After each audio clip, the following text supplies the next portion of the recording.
So, this is Tsutomu, the only man who survived both atomic bombings in history.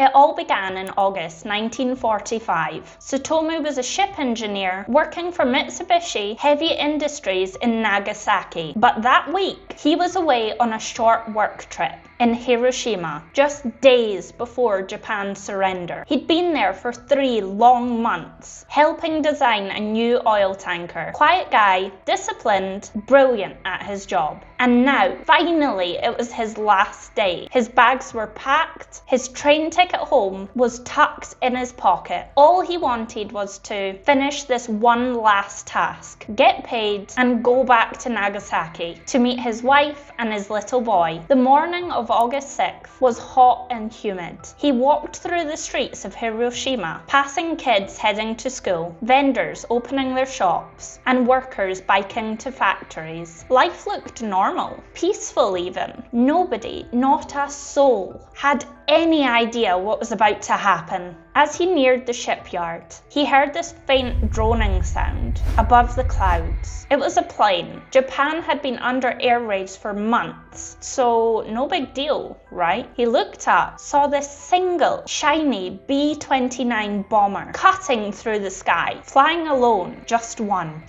Weird, he probably thought. And then he saw something drop. A small, dark object drifting slowly downward with a faint white parachute trailing behind it. He frowned. It didn't look like a regular device, not one he'd ever seen before. If you can take a second to like and subscribe, it would mean a lot. It's free and you'll become a bear today. And then a blinding white light swallowed everything. No sound, just light. In that instant, he couldn't see, couldn't think. His instinct screamed, "It's happening." He dove into a ditch, covering his face and ears. A split second later, the whole city went wild. The blast lifted him up, tossed him through the air like a rag doll, and then dropped him hard on the ground. Everything went black. And when he opened his eyes again, it was dark. Not night dark, but a strange, choking darkness filled with smoke and ash. His clothes were shredded. His face and arms were scorched. He couldn't hear. Both eardrums had ruptured. He was alive, but barely. He stood up, dizzy, and all around him, just rubble. The city was gone. Hiroshima had been erased. It looked like the end of the world. He couldn't see more than a few feet ahead, but somehow, through sheer will, he made his way to what was left of the Mitsubishi shipyard. Somehow, unbelievably, 2 of his co-workers were alive too, both covered in soot, but breathing. They didn't even talk. There wasn't anything to say. They found an air raid shelter half buried under debris and crawled inside. Inside were others, crying, praying, whispering names. They spent the night there, trembling in the darkness, unsure if they would live to see the morning. By morning, someone said trains were still running outside the city limits. It sounded impossible, but it was hope. So Tsutomu made a choice. He was going home. He had to see his wife and son again. They walked through what was left of Hiroshima. The city was unrecognizable. Flattened buildings, shattered bridges, and rivers filled with ash and bodies. The stench was unbearable. At one point, they reached a river where the bridge had collapsed. The only way across was to wade through. The water was black, thick, and there were bodies of people who had been unalived, floating. Still, Tsutomu pushed forward. Hours later, they reached the train station. A miracle itself. Can you imagine?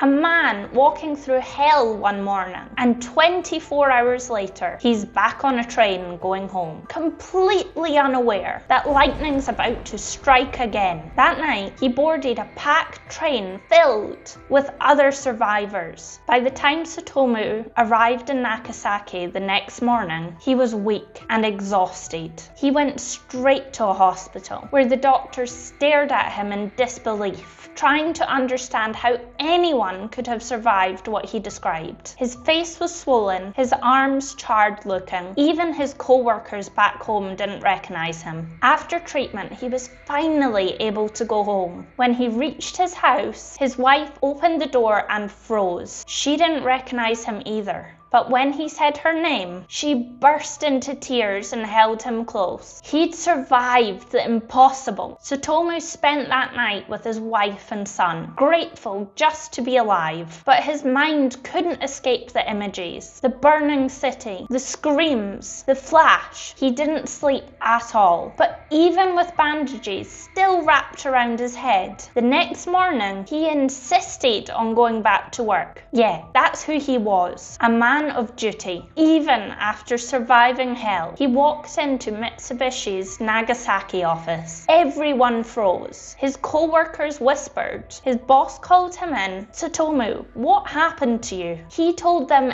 everything. The bright flash, the roar, and how a single device had erased all of Hiroshima. His boss shook his head. Impossible. One thing can't wipe out an entire city. Tsutomu tried to insist, to warn them that something unimaginable happened. But before he could finish his sentence, flash, the same blinding white light, the same soundless silence before the blast. It was happening again.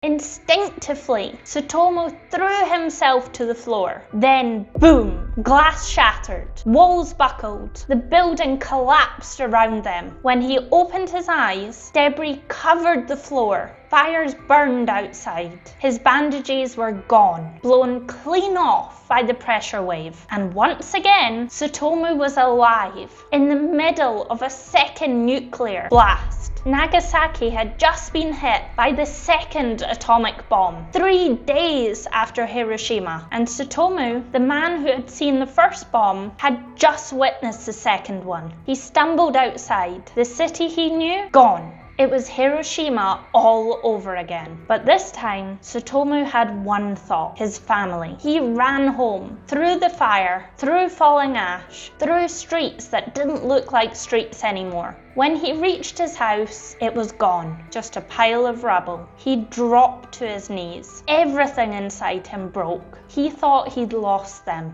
And then, through a haze, he saw 2 figures running towards him. His wife, carrying their son, both covered in soot but alive. She screamed his name and fell into his arms. Turns out, before the second flash, his wife had decided to take their son to buy ointment for Tsutomu's burns. That decision, made minutes before the explosion, saved their lives. Their home had been destroyed, but the store, further than the blast, had survived. If Tsutomu hadn't been burned in Hiroshima, she wouldn't have gone, and none of them would have made it. Crazy how fate works, right? Days later, Nagasaki fell silent. Japan surrendered. The war ended. Tsutomu survived twice, but his body carried the scars forever. He lost his hearing in one ear. The skin never fully healed. Radiation sickness plagued him for months, but he lived. Years passed. The world moved on, but Tsutomu could never forget what he'd seen, what humanity was capable of. He decided his survival had to mean something. He began speaking publicly about nuclear disarmament, sharing his story with anyone who would listen, not out of anger, not out of bitterness, but out of this calm belief that no one should ever go through what he saw. He lived a long life, all the way until 2010. He was 93 when he passed. In 2009, the Japanese government officially recognized him as the